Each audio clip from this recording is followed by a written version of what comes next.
Hello and welcome to The Drum. I'm Tim Palmer. Coming up on the show tonight, the political blame game on the latest interest rate cut. Alan Jones forced to apologise again and moves to ban so-called gay conversion therapy.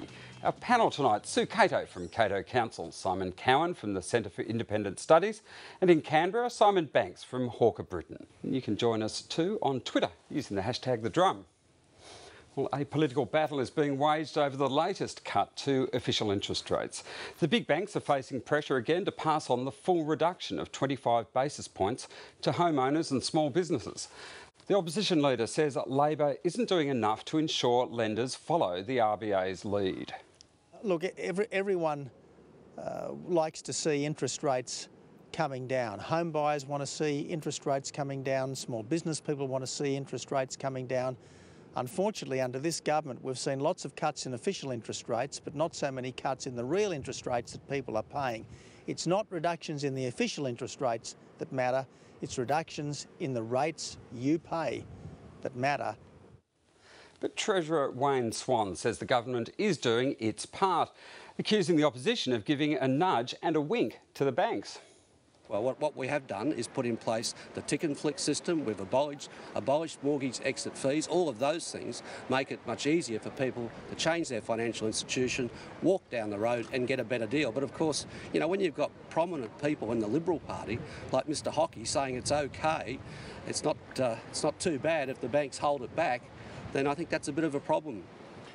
Sue Cato, you're shaking your head at Wayne Swan there. Is he wording up Joe Hockey? Well, yeah, he is. But I mean, let's stand back. I mean, everyone's playing all their predictable roles that you'd expect them to pay, everybody being outraged. The thing that the government doesn't want to talk about and the opposition doesn't want to talk about is the fact that these are near historical lows in interest rates. So to use the same old biffo, knowing fully well that the banks will do what the banks will do, knowing fully well that the RBA knew what the banks would do and wouldn't do, and that was factored into their decision making, you know, it's all a bit of a game show. If it is already the most predictable day, the day after interest rate cuts, Simon Cowan, in the political playbook, does it get even more predictable? Do the banks have even less room to move as we get closer and closer to zero? Well, I think it's been acknowledged for quite some time that bank funding costs have diverged from the RBA official interest rate fairly significantly, particularly since the GFC. You've seen a fairly significant increase in the costs of obtaining funds overseas, and you've seen a lot of competition in the market for deposits in Australia. And it's deposits that no one is talking about. It's savings that no one is talking about in this political game that they're playing, because not everyone is actually better off as a result of lower interest rates. If you have a fixed term savings deposit, if you've got a level of savings, then lower interest rates is actually bad for you.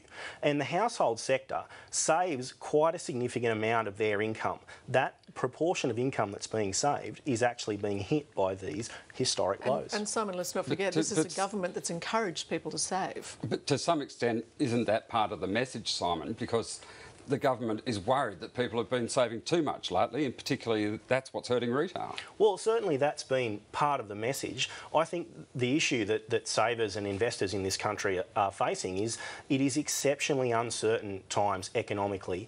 Around the world. In Asia, you've got China slowing down. The US is going through a 3 or 4 year slump where they've got very high unemployment and very uncertain outcomes. And that's not talking about the basket case that is the European Union.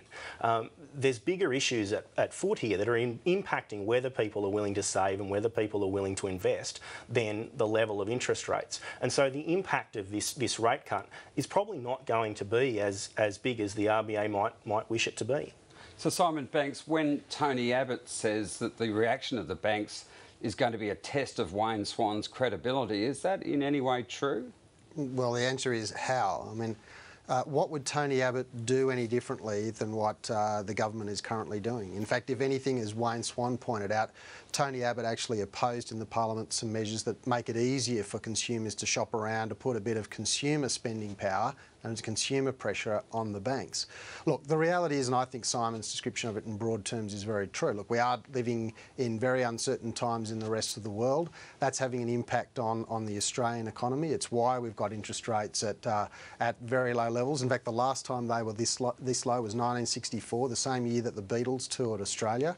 They are delivering, I think, getting, you know, some benefits, real money back into people's pockets.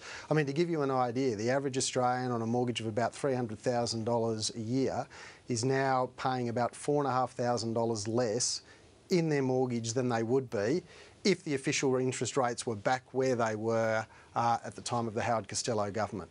So there's a real benefits here for Australia. I think our domestic economy is still very strong. It's performing well.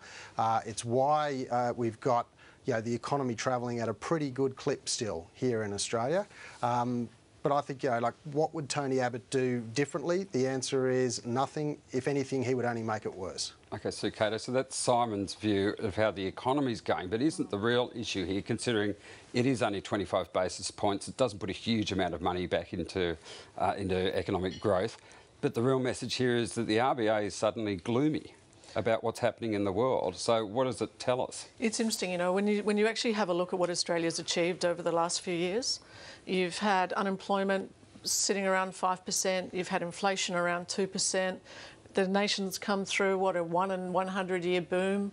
You know, we are in great shape, to your point, but the RBA, and this, you know, you're looking at what all the various commentators are saying, and some of them are colourful, but they are saying that that this is the RBA looking at 2013, 2014 and beyond. And really what they're saying is, and recognising, I think the governor said in various speeches, you know, look how good it is. But you're right, this is a signal that we can't control the rest of the world. And Simon Cowan, that can only be worse, can't it? In the years ahead, it seems to be indicating for the people on fixed incomes you were referring to. Certainly, I think that's true. There's a very big concern that Australia is about to head into another recession. I think the US, assuming that QE3 doesn't produce the results that they're hoping for, and Q1 and Q2 didn't, and obviously in Europe as well, if that massive injection of funds doesn't produce the bounce back in demand that they're hoping for, then you're likely to see another global recession. Now, Australia went into the last global recession looking exceptionally good. It had very low debt, it had fairly stable interest rates, it had stable inflation, it had a mining boom and big investment demands from China. It had a surplus. Exactly. We're looking at a position not nearly as strong as that. Admittedly, we're in a lot better position than the rest of the world. But do you think Australia would dip into recession rather than just maybe record growth in the ones? Well, it's hard to know with any degree of accuracy. It depends a lot on what happens in China.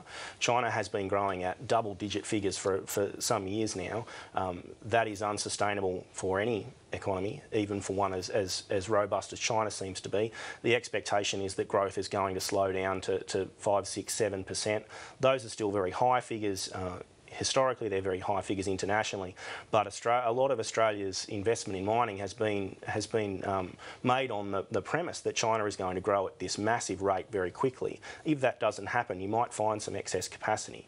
And there are still very weak sectors in the Australian economy. Manufacturing, in particular, is very weak. And we saw the trade deficit figures today, which have broadened from 1.5 billion to 2 billion, which has got to be frightening to people, and that's obviously linked to lower commodity prices. And currency.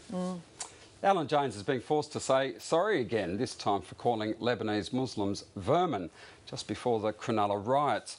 The broadcaster's lost his appeal to overturn a ruling by the Administrative Decisions Tribunal. He'll now have to apologise on air and in writing. Alan Jones has continued to lose advertisers over his comments about the Prime Minister's father dying of shame. For the first time since that story broke, Julia Gillard gave her response and she kept it brief. The only thing I want to say is this. Both I and my family have been overwhelmed by the outpouring of support for us since the death of my father. From the bottom of my heart, I'd like to thank Australians in their tens of thousands who have been so warm and so supportive at what has been a very difficult time for us. So thank you very much. Ms Gillard says she won't speak to Alan Jones and she won't go on his show again. Manager of opposition business Christopher Pyne accused Labor of being hypocritical by trying to use the issue to smear Tony Abbott.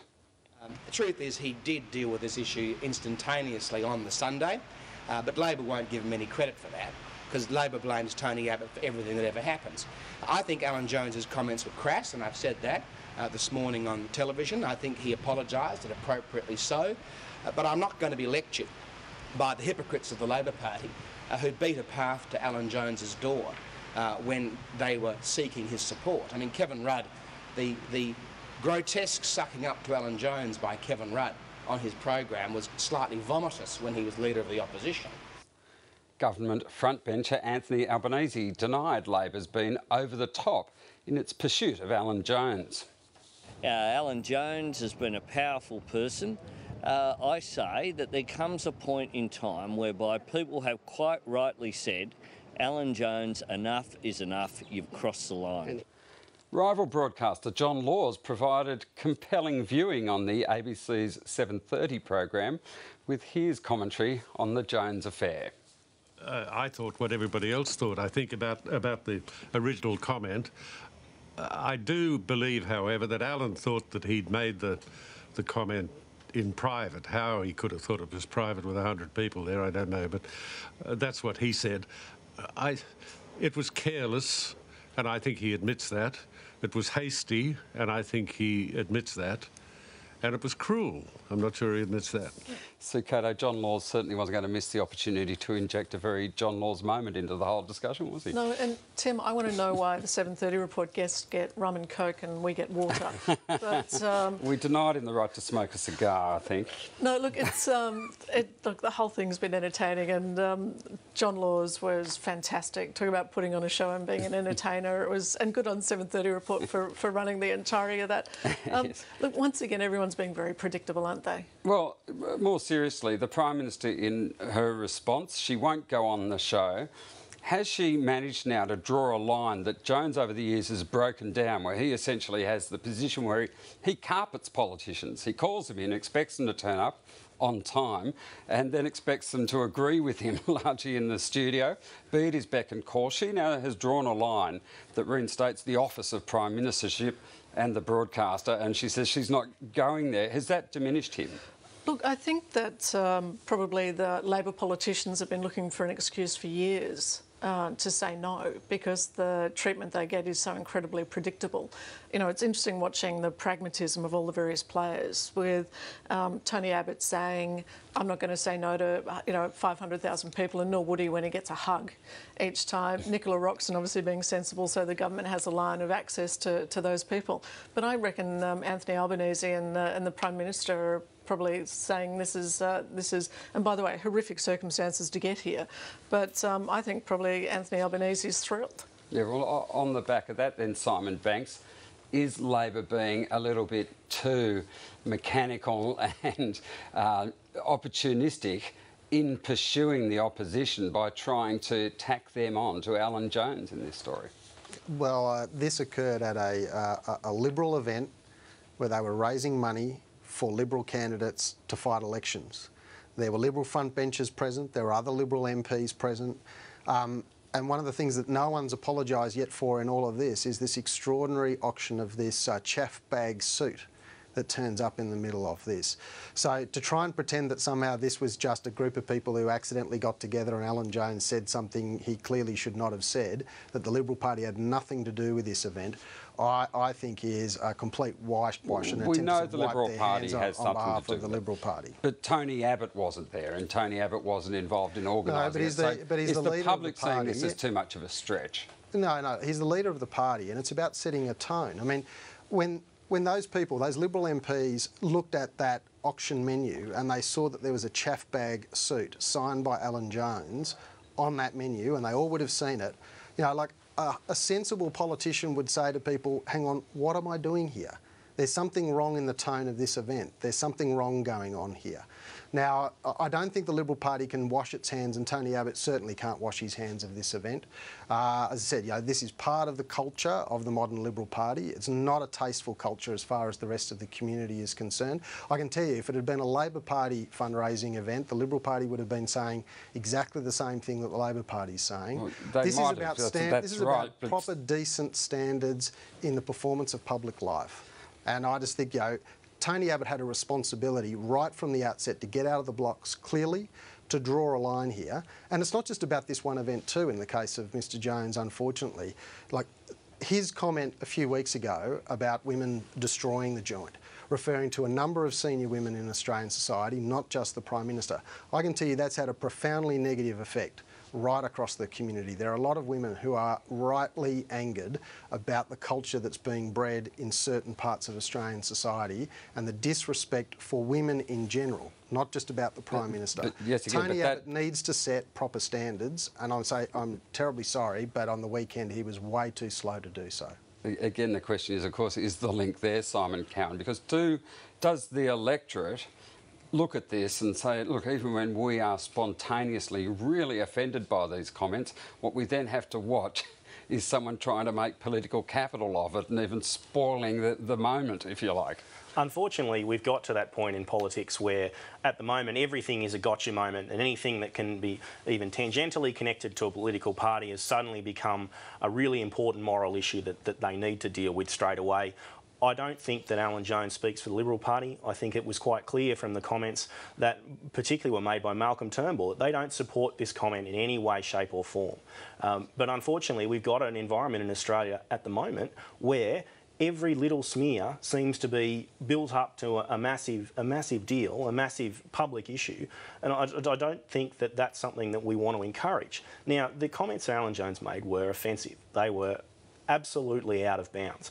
I think the appropriate response has been the free speech style approach. We haven't had calls for vast new regulation to stop people saying offensive things. We've had people come out and condemn, on both sides of politics, condemn his comments. We've had broadcasters look at the position that they're taking in relation to his show. We've had sponsors say, I don't want to be associated with this point of view, I'm pulling out. That is exactly what you'd like to see society. That's how you want to see society. There's also been 100,000 people around that have signed a petition asking for him to be sacked, which goes to the free speech issue. So, Cato, what do you make of the way the public's saying it? A couple of things. I don't think, the Liberal Party might not like it, but the fact is Alan Jones was a Liberal Party function and is seen to be associated with the Liberal Party. It just is. So they can do their best to separate it and they can throw the stink bombs to try to divert attention. The fact is there's a linkage there. But, you raised a really interesting point, Simon. That's talking about the sponsors, withdrawing their spend. Well, first of all, are they withdrawing their spend from the Jones program or are they withdrawing it from 2GB? How long are they withdrawing it for? I think the public has every right to be cynical now. We've seen the behaviour in response to the 2Day FM Kyle show and everybody just drifting back.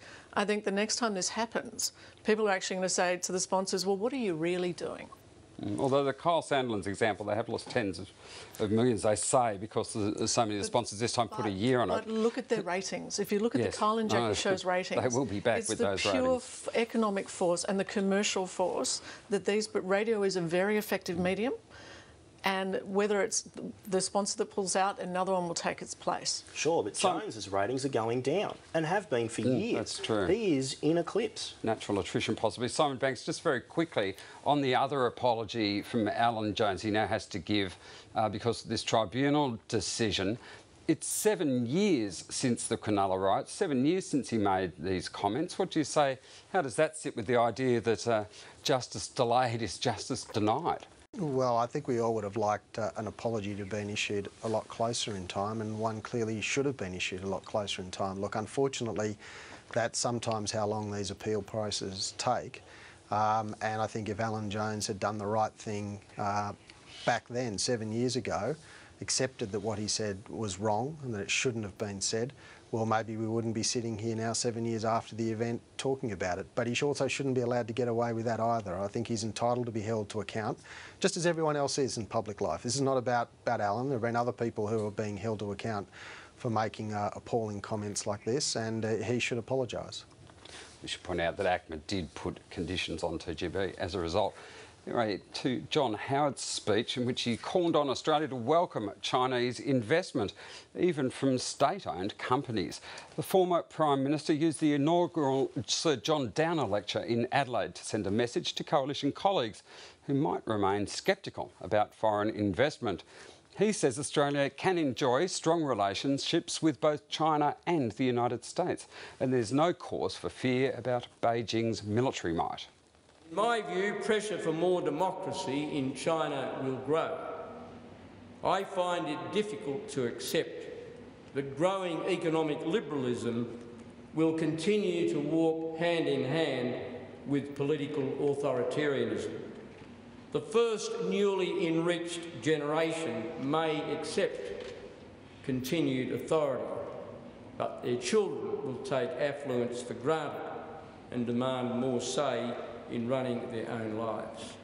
Before we get to what this might say about local politics and views of China, let's look at the international picture first, Simon Cowan.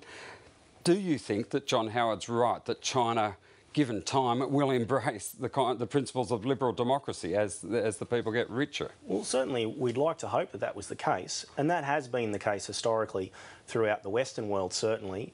You've seen economic prosperity go hand in hand with democracy. Different society, and over hundreds of years, the development of liberal Certainly, democracy. and there's going to be a lot of pressure, and I don't think we can just assume that any transition away from authoritarianism will happen securely, it will happen orderly, that it won't be some sort of chaotic transition. Although there is some recent historical examples. I mean, Russia seems to have taken to capitalism at least relatively well. Some of the former Soviet Union in particular has been fairly successful on that score. So I think he's right when he suggests that economic liberalism will bring with it pressure for democracy. Whether the end result will be a democratic state the way that we understand it, I'm not sure that that's necessarily the case. Sukato, as much as these comments might have been aimed internationally, you get the feeling they were aimed very much locally too, weren't they? And absolutely, and they actually needed to be. If you look at the level of debate that we've got at the moment, you know, within the coalition and within the broader economy, I mean, there are people who actually think that this ocean is a big enough moat around us. So who's the target? Come on, name the targets. Well, clearly, it's Barnaby Joyce and other agitators within the, and not just them. I mean, obviously, it's a broader debate that we're having to have in society, which is this is our place in the world. We actually need China. We need the US, we need both countries. And whether it's xenophobia or, quite frankly, just people being economically illiterate, we have to open our eyes. And, you know, it's an important message in the debate, and it had to be said. When he says even state-owned companies, I mean, that's going straight to Bill Heffernan, not just Barnaby Joyce, isn't it, who said that it's the sovereign wealth that we can't allow them to transfer price. It's opening a bit of a rift, isn't it, within the Liberal Party? Well, the question is whether it's opening a rift or it's actually creating a bridge for people to have a more informed conversation. And they have to, and I mean, Bill Heffernan and Barnaby Joyce are the chairleaders for these issues. There are many people within the party, both in the Liberal Party and in the National Party, and, you know, the wider supporters, who actually have, you know, a real problem with this. And the fact is they're going to have to get over it. And having, you know, an older statesman of the party, Alexander probably won't like being called older, but a statesman of the party creating a platform where these issues can be discussed, obviously in the name of his father, is an important signal within the party. Well, that statesman of the party, Simon Banks, actually happens to be on the board of Huawei, of course, the biggest Chinese telco, I think the biggest in the world now, actually. So what does that say about the competing interests here for Liberal Party philosophy? Well, that might say something about Alexander Downer's interests, but look, I'll put that to one side. Look, I actually think this is a very important debate, and look, every sort of generation in Australia we have this debate. In the immediate post-war period we had it about US investment into Australia, then it was in the 80s and 90s it was about Japan and Korea, now we're having it about China. Look, there's a couple of really basic points I think people need to remember, which is that first of all, when someone comes and invests in this country, they actually acknowledge our sovereignty. They're actually coming in and investing under our laws, and we have a right to determine how and when and where they invest. The second most important thing to say, I think, in terms of this, is Australia's always been a net importer of investment. We need more. We can't grow our mines the way we want to. And with an incredibly growing middle class in Asia, where Australia will be, I think, we're on the cusp of having an agricultural boom, if you like, we're going to need foreign investment to help make sure that we can actually maximise the capacity of our agricultural sector to not only meet our domestic demand, but to export and be very financially successfully. And then I think there's a third point which is really important to look at, which is what are the actual solutions to the so-called problems that people are talking about. The reality is if you're a Chinese state-owned enterprise or a Middle Eastern sovereign wealth fund wanting to invest in Australia, if you want to put $1 into any asset in Australia, you have to get Foreign Investment Board approval via the Treasurer. So, you know, I keep hearing all of these suggestions that we need to tighten the rules around this foreign investment, but the reality is those rules already apply to to Chinese sovereign entities, and they already apply it to sovereign wealth funds. So the only businesses which are actually going to be negatively impacted by this are those countries that we don't have free trade agreements with that cover investment. So countries like the United States and New Zealand, for example, will be okay. But where we won't get foreign investment from is out of the UK, out of the European Union, countries that are very large investors in Australia already, where we have very strong economic ties, and it's in our common interest, given what's going on in the world, to actually strengthen and enable international investment, not only to support Australia, but to help these countries out of the global financial crisis as well. So what's being proposed by some in the coalition is totally counterproductive for our nation's interests and for the global interest. Agreed. I think the economic case for foreign investment is quite clear. Foreign investment creates jobs, it increases the investment here, it increases economic growth, it increases connectivity between nations. Importantly, for our agriculture perspective, it creates export markets. There is a very strong economic imperative to welcome foreign investment. We have strong review processes through the third process now, but I think foreign investment is in our national interest, and it's important that the people on the economic rational side of this debate have that conversation with people who identify as agrarian socialists and say, hang on, this is actually a really good deal. I don't think Bill Heffernan necessarily is right with Barnaby Joyce on that. I mean, he wants to see rules to make sure tax is paid and that transfer pricing doesn't happen. But anyway, possibly we can have him on to defend himself. Britain's opposition leader Ed Miliband says he wants to rebuild the country as one nation. The Labor leader used the party's annual conference in Manchester to make a play for the centre ground of politics, which Conservative Prime Minister David Cameron has tried to hold. One nation, a country where everyone has a stake. One nation, a country where prosperity is fairly shared. One nation, where we have a shared destiny, a sense of shared endeavour, and a common life that we lead together. That is the Britain we must become. The One Nation slogan, which I think you might have heard there, is traditionally associated with the Conservative Party, hailing all the way back to a famous speech by Benjamin Disraeli in 1872. Simon Banks, what is Ed Miliband trying to do here, that especially when David Cameron actually used the expression too in the run-up to the election? Yeah, correct. Look, and I think it's probably important for our viewers to say, like, in Australia, when we talk about One Nation, we have a view about sort of Pauline Hanson and those sorts of things. This is a very different concept in the UK context. It really is about making sure that as a society within the United Kingdom that, I guess, the rising water lifts all boats rather than having parts of society get left behind. That's part of the sort of concept which has informed it in the UK context. Look, well, I think what Ed's doing here is a classic bit of, in modern politics, known as triangulation. He's trying to, in a sense, take some good Labor values from the left. He's trying to marry them with some very similar values that sit over on the centre-right of UK politics, on the Conservative side of politics, and put a concept sitting above it, which in some way kind of unites and rises above them. Now, Bill Clinton was a bit of a master of this. Obviously, I think the Hawke-Keating governments were famous for it here in Australia, and Tony Blair in the United Kingdom. So there's, I guess, more of a tradition of doing this style of politics on the left. But also people on the right do it too. I mean, George W. Bush used to market himself as a compassionate conservative. He was trying to appropriate a value more commonly associated with the other side of politics and attach it to his side of politics. I think it's a modern feature of the way in which political parties communicate, that they try and have these more sophisticated messages, and this is just another example of that. One of the interesting things, Simon Cowan, was that while he was talking about One Nation, the message wasn't all about unity. There's quite a bit of adversarial talk there that in Australia would be described as class warfare. He was saying, we are currently two nations, not one, the bankers and the rest of the country. We should be all in this together. We'll help the forgotten 50% who don't go to university. This is pretty tough talk, isn't it? Does it work in the kind of Britain that exists now? Well, certainly the British society seems to be fairly fragmented at the moment. I mean, if you look at what happened in London with the riots, there's certainly some underlying social tensions there, and I suspect that class warfare might play well in Britain the same way it has been playing well here. I'm a little bit less convinced by his appropriation of conservative values. I think what he's doing is appropriating conservative language in an attempt to appear to be in the centre ground.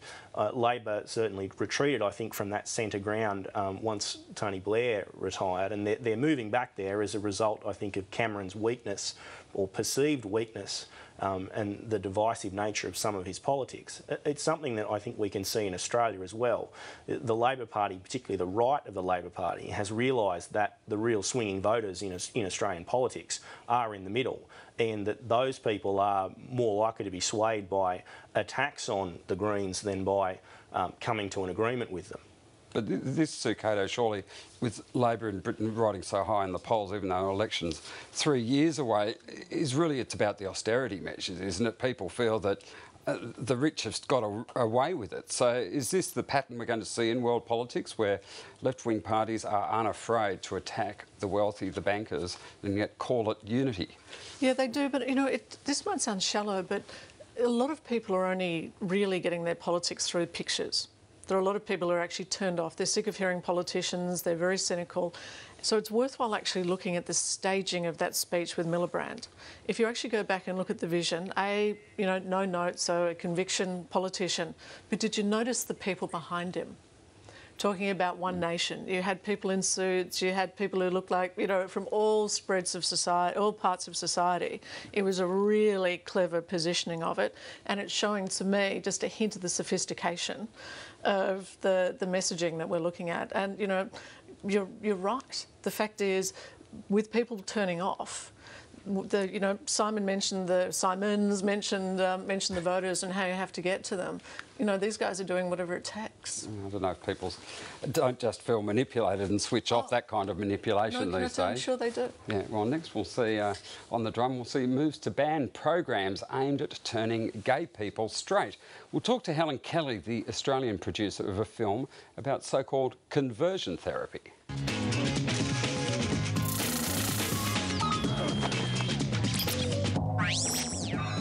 The American state of California has become the first to ban so-called gay conversion therapy. The bill will protect homosexual and transgender minors from programs aimed at changing their sexual orientation. The British Association for Counselling and Psychotherapy has also issued new guidelines to its 30,000 members, warning them it's unethical to attempt conversions of gay patients. The reparative therapies are often advocated by religious groups. They include techniques ranging from counselling to shock therapy and even exorcism. Well, Helen Kelly is the producer of a documentary about conversion therapy called The Cure.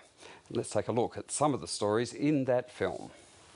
They said there were demons in me and spirits of homosexuality which were demonic. Satan's trying to get to you and you can't let him win and things can still get better. They say that they promote freedom from homosexuality and they give stories about people who've been cured. It would be like saying freedom from having eyes and ears, freedom from being you.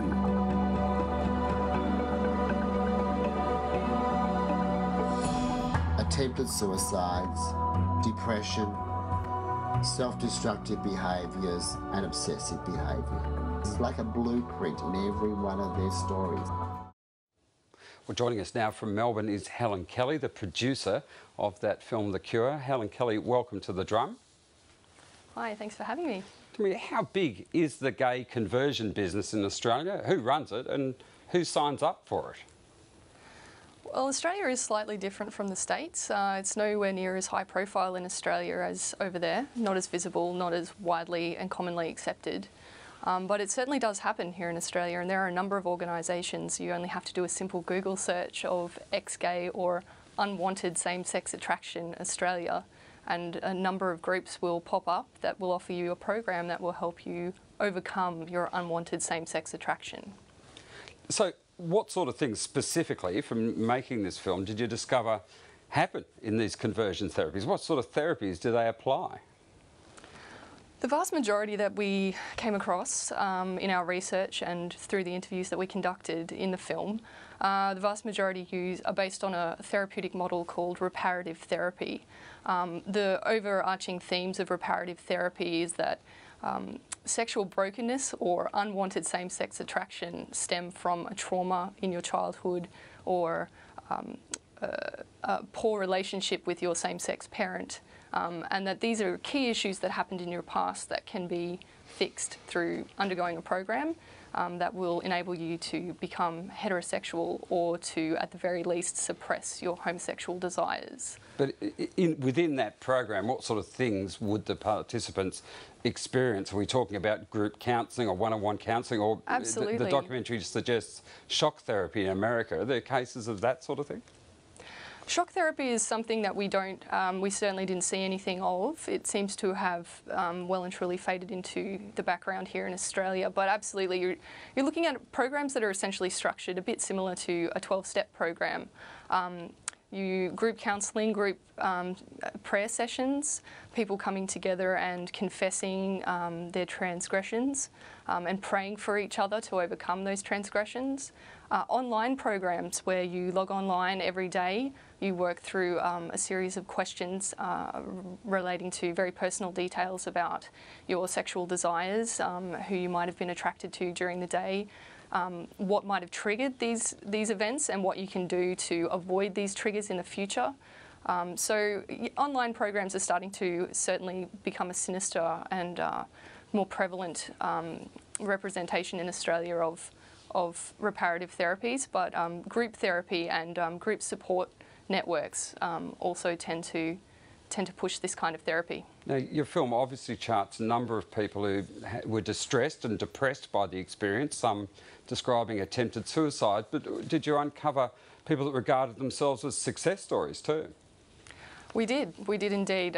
We approached quite a few different groups in order to try and represent a balanced film in some respects, to represent the view that it is possible to change.